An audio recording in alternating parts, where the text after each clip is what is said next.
हर हर नमः सोमाय च नमः। हर हर नमः सोमाय च नमः। रुद्राय च नमः। रुद्राय च नमः। ताम्राय च नमः। ताम्राय च नमः। अरुणाय च नमः। अरुणाय च नमः। शंघाय च नमः। शंगाय च नमः। पशुपतये च नमः।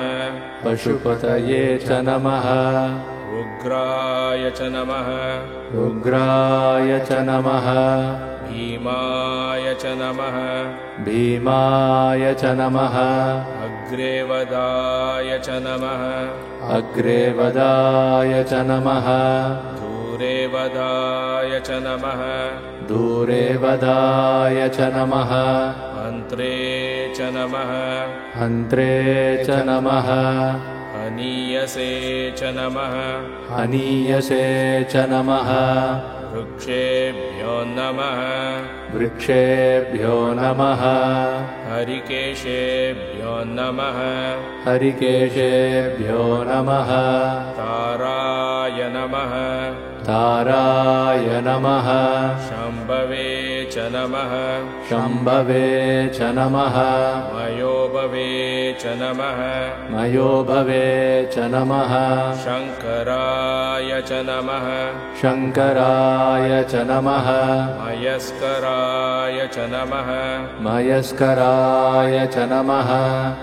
नमः शिवाय च नमः।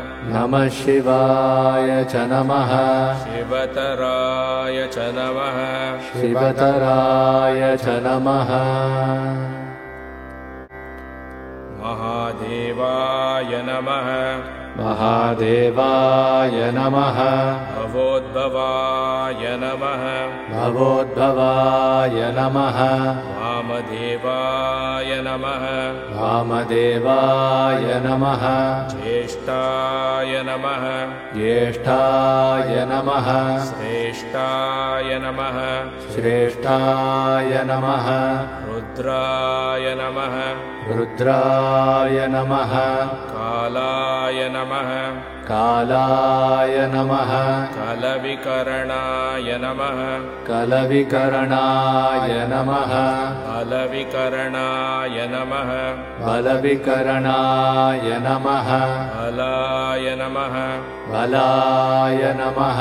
बलप्रमथनाय नमः। बलप्रमथनाय नमः। सर्वभूतदमनाय नमः। सर्वभूतदमनाय नमः। मनोन्मनाय नमः। मनोन्मनाय नमः। ऋग्वेदात्मने अग्निमीळे पुरोहितं यज्ञस्य देवमृत्विजा होतारं रत्नधातमा। यजुर्वेदात्मने ईशेत्वोर्जे त्वा वायवस्तोपायवस्तदेवो वः सविता प्रार्पयतु श्रेष्ठतमाय कर्मणे। सामवेदात्मने अग्न आयाहि वीतये गृणानो हव्यदातये निहोता सत्सि बर्हिषि। अथर्ववेदात्मने शन्नो देवीरभिष्टय आपो भवन्तु पीतये शंयोरभिश्रवन्तु नः।